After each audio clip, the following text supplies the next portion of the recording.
So today we have to start the new next part of the chapter, the necklace.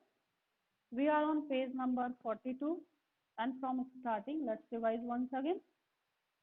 She fell upon the neck of her friend. As you all know that she has taken some jewel from her friend, the diamond necklace from Ma'am Forestier. And now she was so obliged, इतनी obliged हो जाती है that she fell on her neck and embraced her.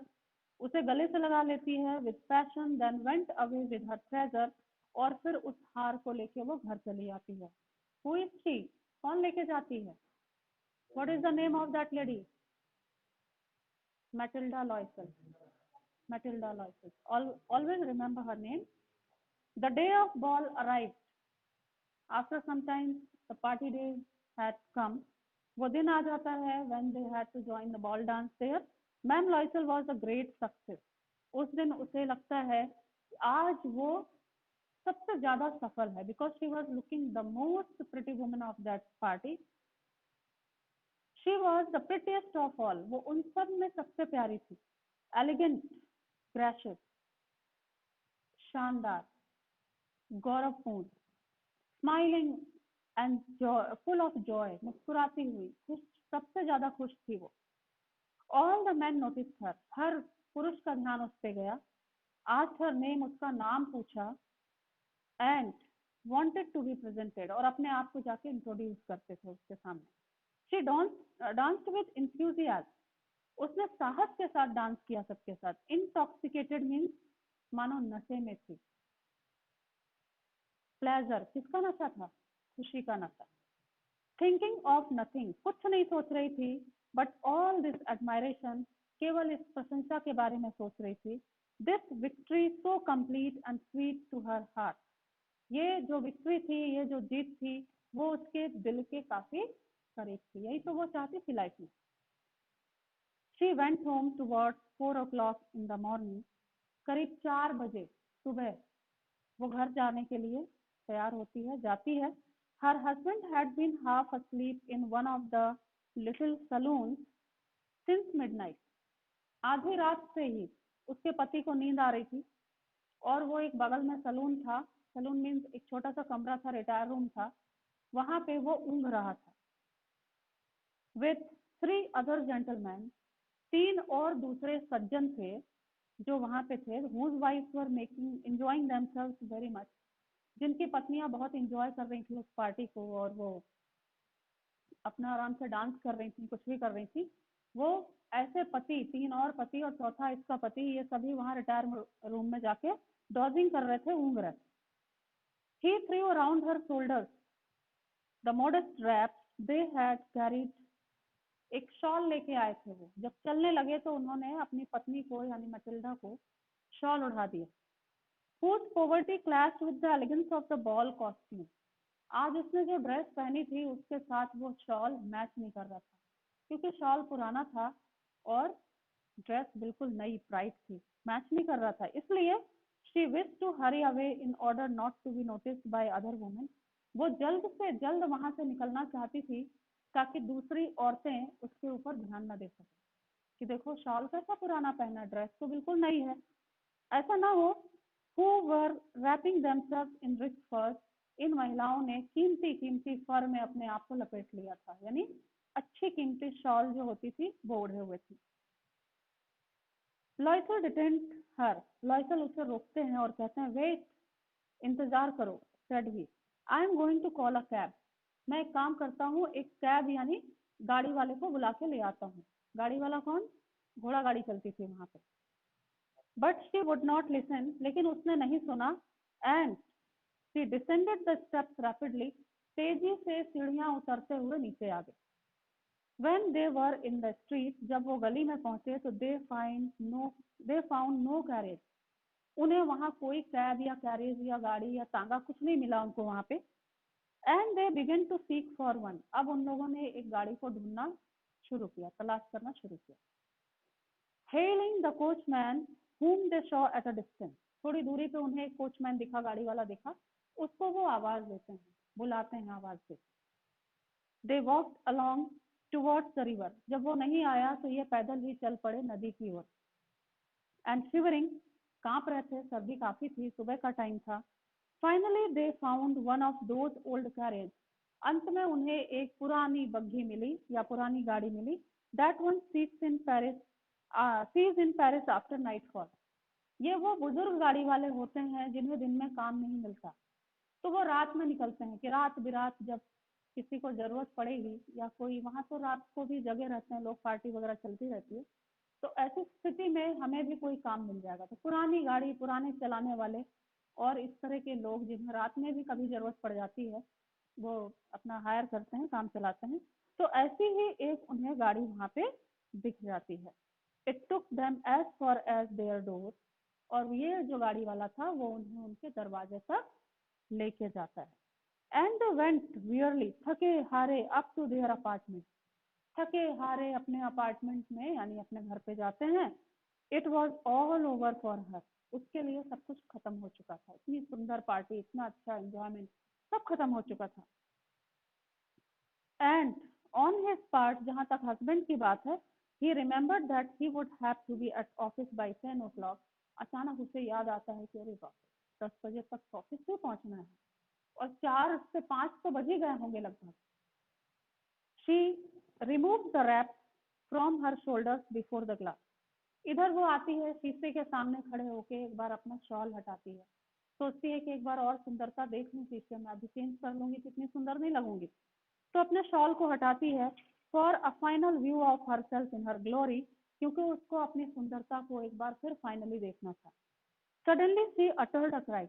अचानक वो चीख पड़ती है, जैसे अपने आप को शीशे में देखा। हर नेकलेस वॉज नॉट राउंड हर नेक। क्योंकि उसके गले के चारों ओर नेकलेस था ही नहीं। हीरो का हार गायब था, कहाँ चला गया? Some questions are there. Next part we will come to know where the necklace has gone. Could they find it or not? मिलता है कि नहीं मिलता है? नेकलेस को कहाँ कहाँ खोजते हैं वो लोग? Let's see what happens. Some questions are there. What do Mr. and Ma'am Loisel do next? अब Mr. और Mrs. Loisel क्या करेंगी? How do they replace the necklace? कैसे वो नेकलेस को रिप्लेस करेंगे? कहाँ से लाएंगे इतने पैसे नेकलेस को रिप्लेस करने के? These are the things we have to come to know about that. Loisel already half undress. इधर लॉयसल भी अपने चेंज कर रहा था, कपड़े चेंज कर रहा था, अभी कुछ किया था, कुछ बाकी थे। तभी मैम लॉयसल चिल्लाई अंदर से, तो पूछता है क्या हुआ? What is the matter? क्या हो गया? She turn towards him excitedly. इधर ये चीखते चिल्लाते उत्सुकता पूर्वक उसके पास आती है। I no longer have ma'am Forestier's necklace. अरे मेरे पास तो मैम फॉरेस्टियर का नेकलेस है ही नहीं, गायब हो गया कहीं पे। ही रोज इन डिस्मे। वो उदास हो जाता है, ये क्या हो गया? What, how is that? ये कैसे हुआ? इट इज नॉट पॉसिबल, ऐसा नहीं हो सकता। And they look in the folds of the dress. फिर वो क्या करते हैं, ड्रेस के फोल्ड्स में देखते हैं, कई प्रकार की इसमें झालरें लगी थी, उन झालरों में खोजते हैं। एंड पॉकेट्स में देखते हैं, एवरीवेयर, हर कहीं देखते हैं। They could not find it. कहीं भी वो नेकलेस नहीं मिल रहा था। He asked, you are sure you still had it when we left the minister's house? फिर वो पूछता है, क्या तुम श्योर हो? जब हम मिनिस्टर के घर से चले थे तो वो नेकलेस था कि नहीं था तुम्हारे गले में? Yes I felt it was as we came out. हाँ हाँ, जब हम निकले थे तो ये था वहां पे, कहाँ चला गया? But if you had lost it in the street, अगर तुमने इसे कहीं गली में खोया होगा तो we should have heard it fall. अगर गली में कहीं गिरता तो जरूर गिरने की आवाज आती। It must be in cab, कहीं ऐसा तो नहीं ये गाड़ी में गिर गया कहीं पे? यस इट इज पॉसिबल, हाँ ऐसा हो सकता है। Did you take the number? क्या तुमने नंबर लिया था गाड़ी का? नो एंड यू, नहीं तो। क्या तुमने नंबर लिया था? दोनों एक दूसरे से पूछते हैं। Did you notice what it was? क्या तुमने ध्यान दिया था उसका नंबर क्या था? नो, नहीं, दोनों ने ही नंबर नहीं लिया था। They look at each other utterly downcast. दोनों ही एक दूसरे की ओर नजर झुका के खड़े हो जाते हैं। Finally Loisel dress himself again. फिर से लॉयसल कपड़े पहन लेता है, कहता है आई एम गोइंग, मैं जा रहा हूँ। Over the tracks where we went on foot, उन सभी जगहों पे जाऊंगा जहां हम पैरों पे यानी पैदल पैदल चल रहे थे। To see if I can find it, देखता हूँ शायद कहीं मिल जाए। And he went, she remained in her evening gown, और वो चल दिया और ये अपने उन्हीं कपड़ों में बनी रही। Not having force to go to bed, सोने की हिम्मत नहीं पड़ रही थी कि जाके सो जाऊं, नींद गायब थी। Towards 7 o'clock her husband return, करीब 7 बज गए। अंत में उसके हस्बैंड जब वापस आते हैं तो ही हैड फाउंड नथिंग, पता चलता है उनको तो कुछ नहीं मिला, घूम घाम के वापस आ गए। He went to the police, अब वो पुलिस स्टेशन जाते हैं, and the cab office, cab के ऑफिस में भी जाते हैं, and put an advertisement in the newspaper offering a reward. इतना ही नहीं, एक न्यूज़पेपर के भी ऑफिस में जाते हैं, वहाँ पेपर में निकलवाते हैं कि अगर किसी को ये हार मिला हो तो लौटा दे, उसे अच्छा रिवॉर्ड दिया जाएगा, ऐसा वो इश्तिहार निकलवाते हैं। She weighted all day in state of bewilderment, पागलों की तरह पूरे दिन वो इंतजार करती रही पति के आने का। ऑफिस चला गया उसके बाद और वो इंतजार करती रही। Before this frightful disaster Loisel return in the evening, शाम होते होते लॉयसल घर वापस आता है। हिज फेस पेल, उसका चेहरा बिल्कुल पीला पड़ा हुआ था, मतलब होपलेस था। ही हैड डिस्कवरिंग नथिंग, कुछ भी नहीं मिला था उसे। He said, write to your friend that you have broken the clasp of the necklace, कहता है काम करो, अपनी सहेली को एक पत्र लिखो और उसमें लिखो कि तुमने वो नेकलेस गलती से तुमसे टूट गया और तुम्हें उसकी मरम्मत करानी है, and that you will have it's repaired, तुम्हें उसकी मरम्मत करानी है। That will give us time, इससे क्या होगा, हमें कुछ टाइम मिल जाएगा और हम सोचते हैं क्या कर सकते हैं। She wrote as a dictated, अब वो डिक्टेट करने लगा यानी लिखवाने लगा और ये लिखने लगी। At the end of a week, करते करते एक हफ्ता बीत गया। They had lost all hope, खूब खोजा उन्होंने, कहीं नेकलेस नहीं मिला, सारी उम्मीदें खो गई। And Loisel, older by 5 years, declare, mister Loisel जो कि उससे 5 साल बड़ा था, उसने डिक्लेयर किया यानी अनाउंसमेंट किया या अपना डिसीजन सुना दिया। क्या था, we must replace this jewel, अब हमें इस ज्वेल को रिप्लेस करना पड़ेगा, यानी अब हमें अगर उनका खो गया है तो दूसरा ज्वेल उसके बदले में देना पड़ेगा। In a shop of the palace royal, एक शॉप थी जिसका नाम था palace royal. They found a chaplet of diamonds, अब सोचो इन लोगों ने हर दुकान पे खोजा होगा कि वैसा ही कहीं नेकलेस मिल जाए, तो इस शॉप पे जो कि सुनार की दुकान थी वहां उन्हें एग्जैक्टली वैसा ही एक डायमंड नेकलेस दिखा, which seem to them exactly like the one they had lost, ये बिल्कुल वैसा ही था जैसा उन्होंने खो दिया था। It was valued at 40,000 Franks, जब उसकी कीमत पूछी तो पता चला कि वो 40,000 फ्रैंक्स का था। They could get it for 36,000, काफी मोल भाव करने के बाद, बार्गेनिंग करने के बाद वो राजी हो गए इसे 36,000 फ्रैंक्स में देने के लिए। लॉयसल पोजेस्ट 18,000 फ्रैंक्स, इधर लॉयसल के अकाउंट में सिर्फ 18,000 फ्रैंक्स थे, और विच his father had left him, जो उसके पिता ने उसके लिए छोड़े थे मरते समय। ही बोरोड द रेस्ट, बाकी का उनसे उधार लेना था। कितना लेना था, 18,000 फ्रैंक्स और लेने थे, 36 है ना, हाँ। तो ये उसने उधार लिया, और जिसके पास लौटाने की पोजीशन नहीं होती है ना, उसको उधार भी नहीं मिलता जल्दी। तो 18,000 फ्रैंक्स लेने थे तो क्या करना पड़ा उसे, ही मेड रियूनियस प्रोमिस, बर्बाद होने की कगार तक उसने प्रॉमिस की।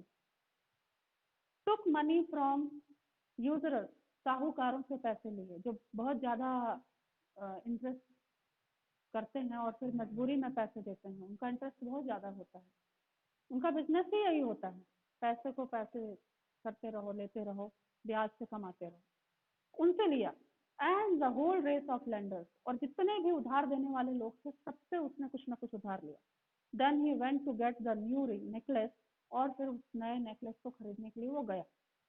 Depositing on the merchant counter 36,000 francs, 36,000 francs उसने वहां पे कीमत चुकाई उसकी। When ma'am Loisel took back the jewel to ma'am Forestier, जब मैम लॉयसल उस जेवर को लेके मैम फॉरेस्टियर के पास देने गई, तो the letter said to her in a frigid tone, frigid काफी नाराज होते हुए मैम फॉरेस्टियर उससे बोलती हैं, कहती हैं, you should have return them to me sooner, देखो तुम्हें मुझे और पहले लौटा देना चाहिए था। For I might have needed them, क्योंकि मुझे इसकी जरूरत थी, मुझे भी कहीं पहनना था, पार्टी थी या शादी थी। Ma'am Forestier did not open the jewel box, इधर मैम लॉयसल डर रही थी कहीं ऐसा ना हो कि इसको खोल के देखने लगेंगी तो थोड़ा सा डिफरेंस तो है ही है, पहचान जाएगी। लेकिन मैम फॉरेस्टियर ने वो ज्वेल बॉक्स को खोला ही नहीं।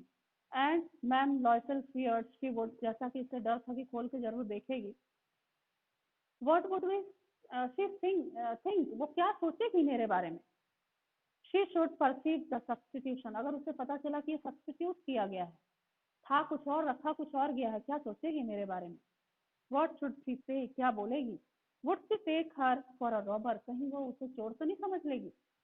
Ma'am Loisel now knew the horrible life of necessity, अभी तक तो वो केवल ये परेशान थी कि मैं राजकुमारी नहीं हूँ, मैं बहुत अमीर घर में पैदा नहीं हुई, मैं लग्जरीज के लिए और जो भी अच्छी चीजें होती है मैं, मेरे पास वो सब नहीं है।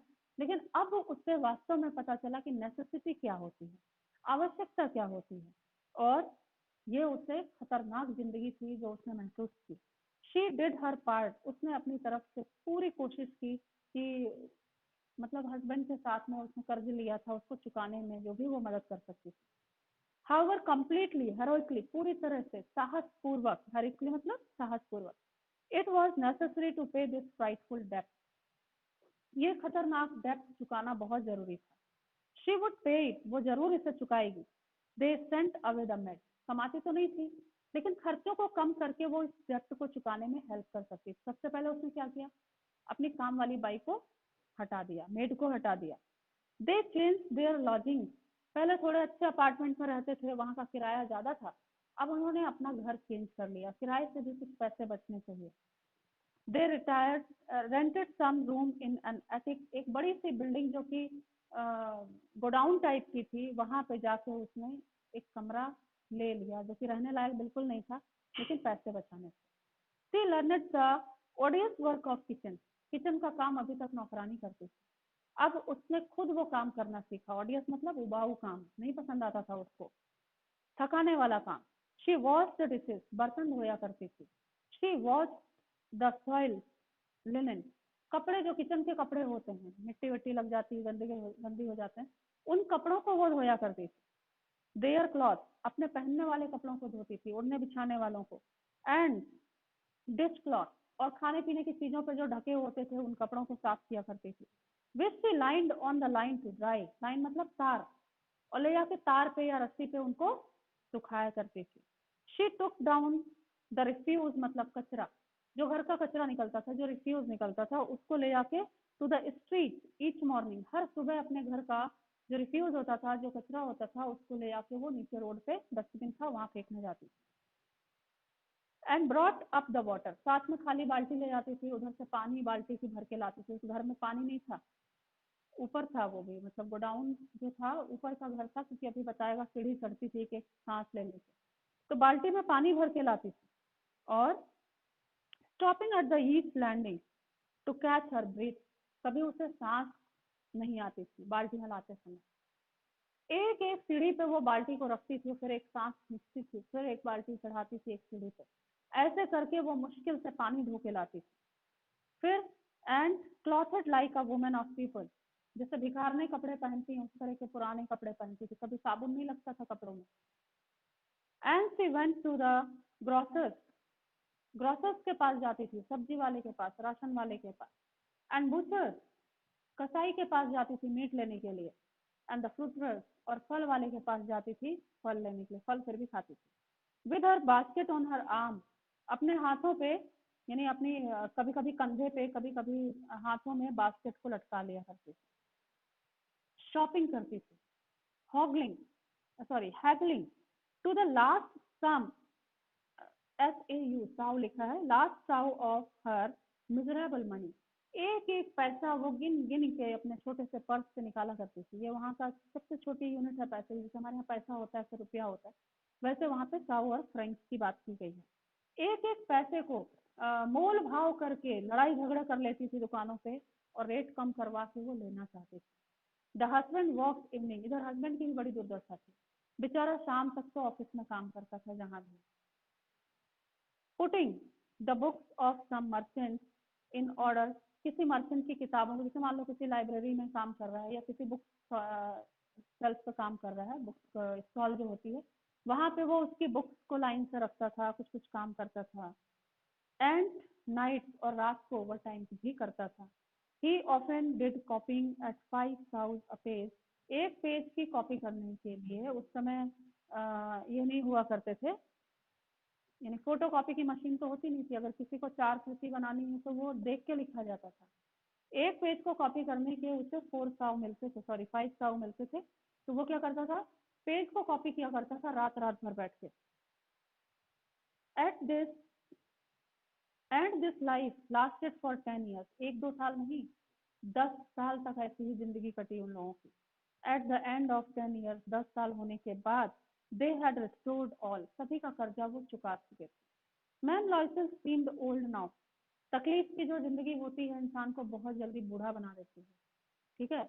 मैम लॉयसेल इस तकलीफ भरी जिंदगी के बाद जो कभी बड़ी प्यारी और सुंदर लगा करती थी, अब कैसी लगती है, वो बुजुर्ग लगने लगी देखने में। She had become a strong hard women, अब वो काफी स्ट्रॉन्ग हो गई थी, जुझारू टाइप की, लड़ने के लिए हार्ड हो गई थी, शरीर से भी और मन से भी। द क्रूड वुमेन, कहीं ना कहीं खड़ूस टाइप की हो गई थी, जरा सी बात पे लड़ जाती थी। Of the poor house hold, जैसे गरीब घरों में अक्सर होती हैं महिलाएं, कितनी लड़ाकू हो जाती हैं, उनकी परिस्थितियां उनको ऐसा बना देती हैं। हर हेयर बैडली ड्रेस, उसके बाल में कभी कंघी नहीं पड़ती थी, दिन भर काम में ही बिजी रहती थी, बाल जो है वो उलझे उलझे रहते थे, बैडली ड्रेस रहते थे, कंघी नहीं करती थी। एंड और कैसी दिखती थी, हर स्कर्ट, और स्कर्ट जो है वो सिकड़ी हुई, सुंदर नहीं लगती थी उसकी स्कर्ट, कम साफ नहीं होती थी, सिकुड़ी हुई रहती थी, बेतरतीब रहती थी। हर हैंड्स रेड, हाथ उसके लाल हो चुके थे काम करके। She spoke in a loud tone, धीरे से नहीं बोलती थी कोई बात, चिल्ला के बोलती थी, क्योंकि उसकी आदत कैसी हो गई थी, चीख चीख के बोलने की हो गई थी। And wash the floor with large pails of water, pails means bucket, बड़ी बड़ी बाल्टियों में पानी लाके वो अपने घर को धोया करती थी। But sometimes when her husband was at office, कभी कभी जब उसके हस्बैंड ऑफिस में हुआ करते थे, she would seat herself before the window and think of that evening party of former times, खिड़की पे यूं ही बैठ जाया करती थी और उस दिन जो पार्टी हुई थी उसके बारे में वो सोचा करती थी बैठे बैठे। और that ball where she was so beautiful and so flattered, जहाँ पे वो इतनी सुंदर थी, इतने लोग उसकी चापलूसी कर रहे थे, सब अपना इंट्रोडक्शन देने आ रहे थे, उस दिन की पार्टी के बारे में वो सोच सोच के पता नहीं खुश होती थी कि दुखी होती थी। We will continue tomorrow, that's all for today, have a nice